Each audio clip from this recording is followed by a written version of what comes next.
The Fantasy Skirmisher. Monster hunting for fun and profit in the Frozen City. So this is Spellcaster issue number 5, and inside it are rules for monster hunting and collecting components from them after the kill. And also it includes a couple of legendary soldiers, including a monster hunter, and it has a solitaire scenario, which we're able to use the monster hunter, which we're going to do this episode. All right, so let's take a quick look inside here.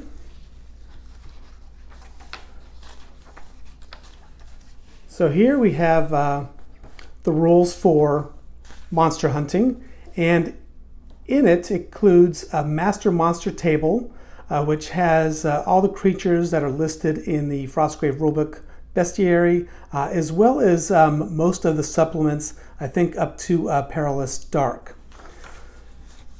So how you read it is it has A through Z, the monster type, what rules, and the page number that you could find the monster, how much experience that you get for killing the monster, and then if there's any special rules, and by special rules meaning is there a component that can be collected and used, and then it shows how it could be used.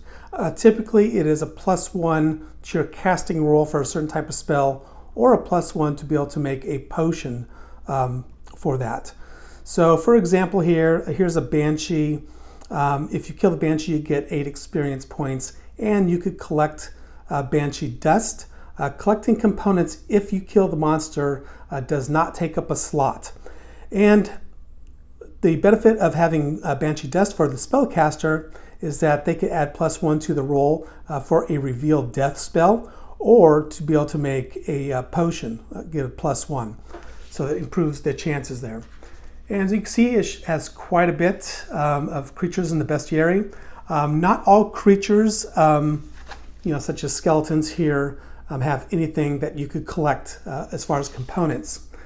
And as far as components, I mentioned that if you pick up the components after the kill, it does not take up an item slot.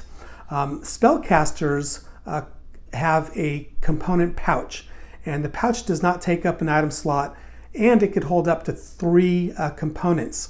Now the rules here say that you could purchase for 5 gold crowns a spell component bag, which allows a spellcaster to carry up to 10 components. So this could really come in handy, I guess, depending on what type of components that you have, and the type of spells, if they match up. Then you've got the new legendary soldiers. I mentioned it's the Monster Hunter is the one we're going to be focused on. The Monster Hunter gets a +1 bonus, either in fight or shooting against uncontrolled creatures.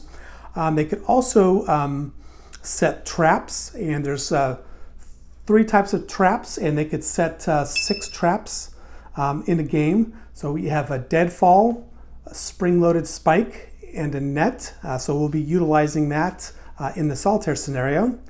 And increased monster harvesting, which allows a monster hunter, instead of getting 1 component, to be able to collect 2 components. As I mentioned, the other legendary creature is a potion master, which we will not be doing in the solitaire scenario. So speaking of the solo scenario, it's called the Big Score, and let me just read the flavor text to you here. You know it comes here to feed. You have seen it here twice already, and notice that it walks with a limp. This time, however, you are ready. You place traps all around the area. You just need to lure it through them and hope for a little luck. If you can pull this off, the payoff will be huge. Every scale of this creature is worth a little pouch full of gold. You need to do it quick though. This is a high traffic area with skeletons and zombies frequently passing through. You've bought a couple of henchmen to help out and guard your back, but the longer it takes, the greater chance of being overrun. So the warband for the scenario is a monster hunter and 2 other soldiers with a combined gold of 150 gold crowns. I'll introduce you to mine in a sec, but I chose an archer and a man-at-arms, which are 75 gold crowns each, which equal the 150 gold crowns. So this is set up on a 2.5 by 2.5 table, which is covered with a terrain.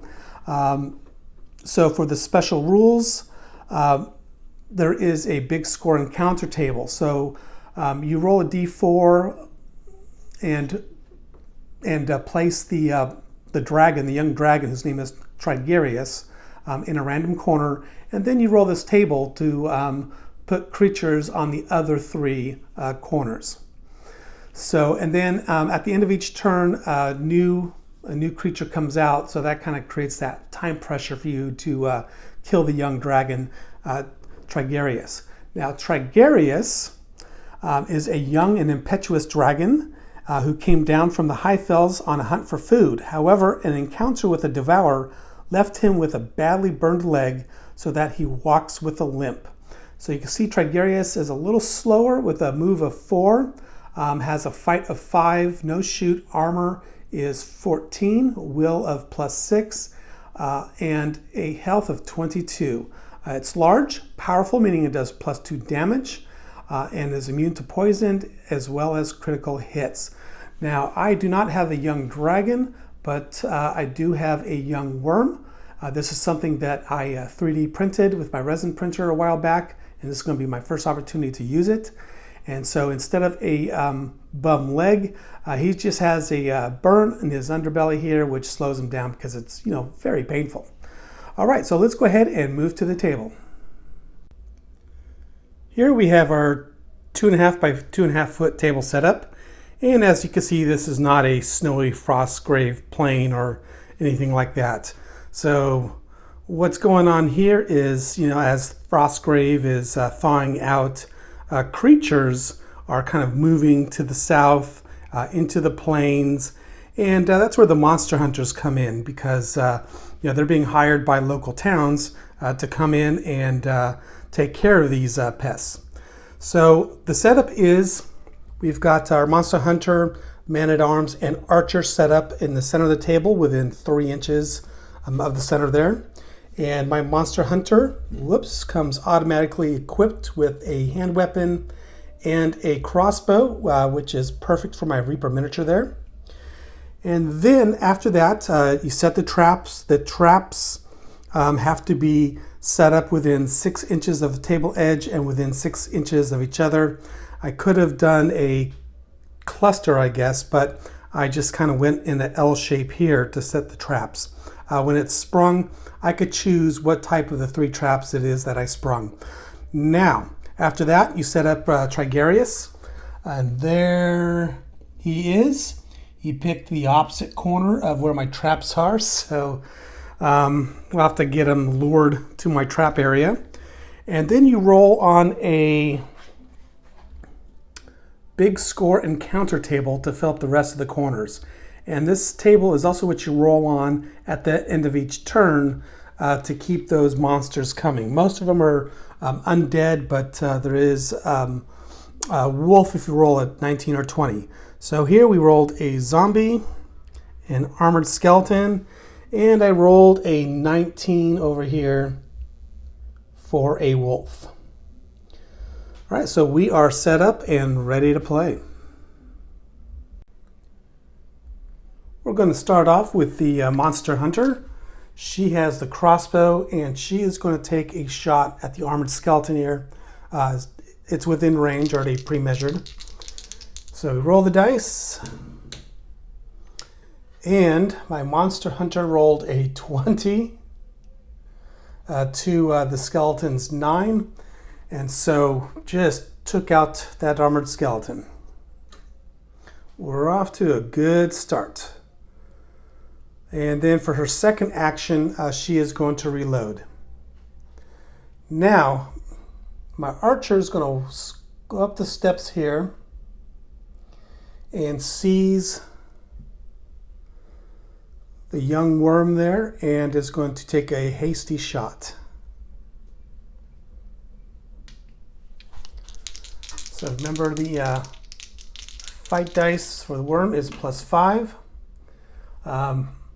Speaking of 5, that's what my archer rolled. plus 2. And is that a 20 or a 1? I hate the symbols on these d20s. Oh, it's a 20. So yeah, that was a clear miss. So we move the creatures in health order, and Trigarius is going to move first and use both move actions to move towards the archer. The wolf is going to move to try to attack the man-at-arms, but runs right into this trap. And so we have 3 choices as far as what trap we want to spring: deadfall, spring-loaded spike, or a net. I think that let's go for the net. So the creature must make a move roll with a target number of 20. If it fails, it is trapped in the net, and its activation ends immediately, and then it has a -4 move to a minimum of 1 and a -2 fight. So then each time a creature activates, it'll spend an action to make a fight roll with a target number of 20 to escape the net. I think a net trap may have not been the best one to pick for this wolf because he has a movement of 8. But let's go ahead and roll. So as a target number of 20, he rolled a 13 plus 8 for the move, so he escapes the net. And with his double move, he comes right in on, but not quite touching, my man-at-arms. Now to move the zombie, and the zombie has line of sight of the man-at-arms there. So she is going to do a double move to close in. And zombies have a move of 4, so she's going to move a total of 6 inches. And that puts her right within 1 inch of the trap. So this trap is sprung. And let's decide what type of trap it is. The trap is a spring-loaded spike, which is a +8 shooting attack. So we're going to go ahead and roll the dice. The zombie rolled a 1 plus 1 fight 2 to the 15 plus 8. So that zombie is toast. That's the end of the turn. So we're going to roll to see what type of creature comes out. Rolled a 5, and a 5 is another armored skeleton. Now we're going to roll a d4 to determine what corner he's in. We rolled a 3. So starting from the bottom left-hand corner, 1, 2, 3, and he starts in the same position that Trigarius started. It's the start of a new turn. My archer, who is perched up on the stone here, is going to take a shot at Trigarius. And Trigarius has the large trait, which means -2 modifier to his roll there. So I just rolled a 5 for Trigarius, -2. So it is 8 total. And then I rolled a 7, 8, 9 total for the archer. But the armor is 14, so nothing happens. All right, so still more than 6 inches away, so I think we're just going to stay there. Now for my monster hunter, who's going to use her crossbow. So she is going to move 6 inches, and it's a hasty shot. And that cancels out that large target. And Trigarius rolled an 18 to 10 for my monster hunter. So the shot also misses. The best defense is a good offense. So my man-at-arms closes in and attacks the wolf. And the dice is rolled. And he rolled a 19 to the wolf's 12 plus the fight modifiers. So my man-at-arms won. The man-at-arms rolls a 23 total with his +3 fight, and the wolf's armor is 10, and the wolf's armor is, or health is 6, so the wolf is removed. Trigarius moves 6 inches to close in, and this will not count as rough terrain or difficult terrain for Trigarius, because he could easily just get right up there. All right, this plus size zombie is also going to do a double move of 6 inches. And then we've got the armored skeleton. Now it's the armored skeleton's turn. Roll a random die. And so he's going to move 6 inches.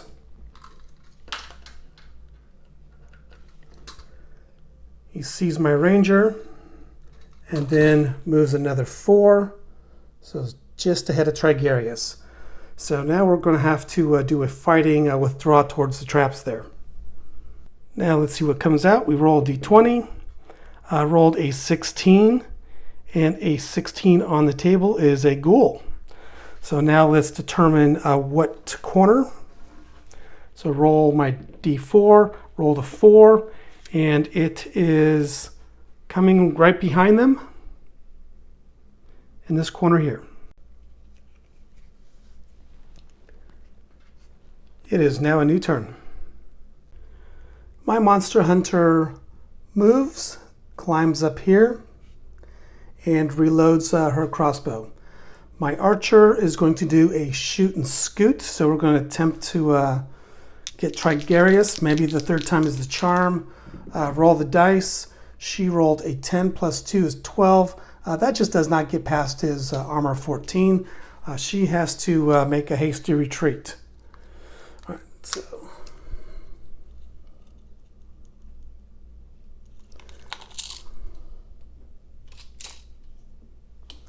And then we have our man-at-arms. Oh, let's see what. I think it's just going to double move to this area here just to provide some protection for the other two. Trigarius does a double move of 6 inches. And the armored skeleton does a double move to get into contact. Of course, it's not base contact, but to get into contact of my monster hunter. And then we have our zombie here in the corner. It's going to do a double move for 6 inches. And of course, avoids the trap there. And now it is a new turn. I would say that my monster hunter is adjacent to the skeleton. However, she's back a little ways. There is a gap between them, but if she was on the rock edge, I would say they're adjacent. So she is not. So she is going to move 6 inches.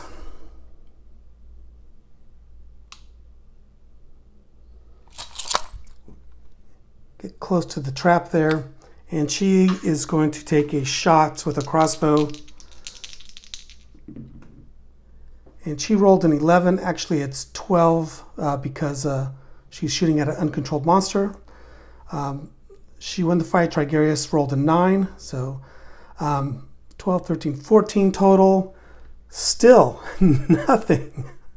All right, that 14 armor is tough. So that is her move. I think my archer is also going to do a shoot and scoot. And actually that was a hasty shot too. So actually it's only 12, so definitely a miss. All right, so, and my archer missed again. I tell you, she needs to get some additional training. And she's going to move 6 inches back. We're about to get cornered here. And let's see, I think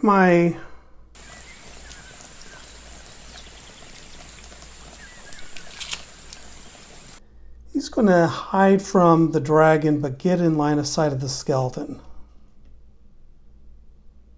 He's tucked right behind that stone there, but peeking at that armored skeleton there. All right, now the armored skeleton, let's see. Should move Trigarius first, but the armored skeleton sees my man-at-arms and moves in for the attack. Roll the dice. Man-at-arms rolled a 9, so 10, 11, 12 total. 2. Skeleton rolled 2 plus his fight. However, the skeleton armor is 12, so the hit does not go through. And now Trigarius is going to do a double move 6 inches.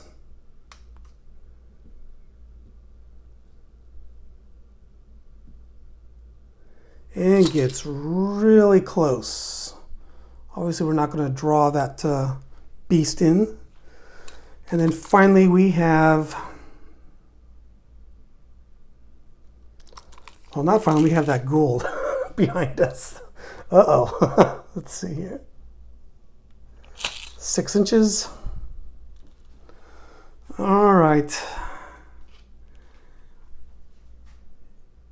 6, 7, 8, 9. Yeah, I think things are about to get ugly here.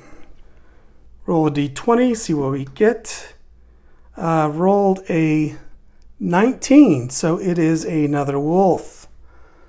So let's see what corner the wolf comes into. Rolled a 1, so the opposite corner of the ghoul, also right behind us. All right, I'm going to go ahead and start with my man-at-arms, who rolled a 16 plus 3. Sweet, for 19 total. Won that combat. Skeleton armor is 12, but only has 1 health, so it's gone. For the second action, I'm going to do a move. And I think what I need to do, let's see here. I think I'm just going to move, also kind of hide from the dragon, and get in line of sight here of the zombie. All right, now back to my archer, who needs to get her act together. She is going to shoot at the ghoul here. Roll the dice. Ghoul rolled a 1. She rolled a 10 plus 2, 12 total. Holy cow, the ghoul has a health of 10. She does 2 damage, so the ghoul still has 8 health left. All right, so that kind of changes the picture of what I need to do. All right, she is just going to move 6 inches right here. Oh, I forgot to move my archer. She is going to move behind the trap here. All right, so then she reloads her crossbow here, my monster hunter.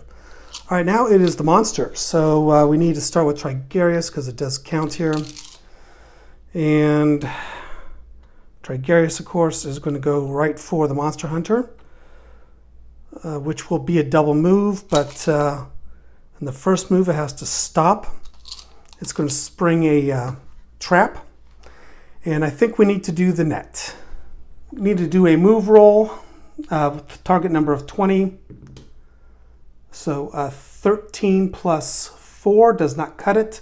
So Trigarius is caught in a net, and that is my second and last net trap. Of the 6 traps here, you can only do 2 of each type. All right, so the creature must so while in the net, it has a -4 move to a minimum of 1. So therefore, does have 1 inch move and a -2 fight. Every time the creature activates, it will spend an action to make a fight roll with a target number of 20 to escape the net. All right, so now, second move action, just 1 inch.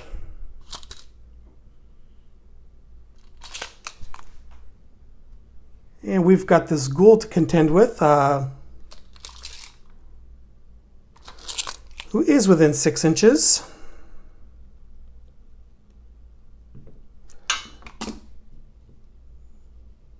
And moves next to the monster hunter. All right, so we need to roll well. And we did not. So the ghoul rolled a 12. With the 2 fight, it's 14 total. Monster Hunter armor is 11, so we take some damage. So I'm going to mark 3 damage. So we are now down to 11 health for the Monster Hunter. The zombie moves 2 moves, 6 inches, but comes up short and is not able to attack my man-at-arms. Now we see what else comes on the table. So let's go ahead and roll a d20 and the d4 together. See what we come up with. Rolled a 12, which is a zombie. Also in the same corner, oh crap, as the wolf. I forgot about the wolf. We'll deal with placing later here. Okay, so my archer moves, and unbeknownst to her, there's a wolf. The wolf comes out, attacks her from behind. The wolf and the archer have a +1 fight, and the wolf won. Rolled a 20 total, 20 minus the archer's 11 armor. She takes 9 damage. She has 10 health. So she is wounded. She's down to 1 action and 1 health point. Now let's go ahead and place that zombie in the corner. Oi. All right, we're on to a new turn. Let's start the turn with my poor archer here, who's desperately fighting for her life. She rolled a 12 to the wolf's 11, so she won the fight. 12 plus 1 is 13 total. The wolf takes 3 damage and has 6 health, so it has 3 health left. And let's see, we're going to go ahead and just push the wolf back. I don't know why. It's going to come right at her again because she only has 1 action. All right, the Monster Hunter is fending off that ghoul. The dice is rolled, and they both, well... Okay, the ghoul rolled a 20 plus 2 fight, 22 total. So 11 damage, 0 health. And we're just going to call the game here. It is really bad. So she's down, Archer's down to 1 health. My Monster Hunter's dead. And so it's just not looking good. I think we could safely say that we lost the scenario. I first went into this scenario thinking, okay, this is going to be a cakewalk. It's not going to have any suspense. It's not going to be tense, like, especially like a 2-player game. But it was fun. And I hope you had fun too watching this. Until next time, thank you for watching the Fantasy Skirmisher. And please give this video a like. We've got a little over 500 subscribers now. Just trying to get some more. And so if you could help the algorithm, I would greatly appreciate it. All right, take care. Bye-bye.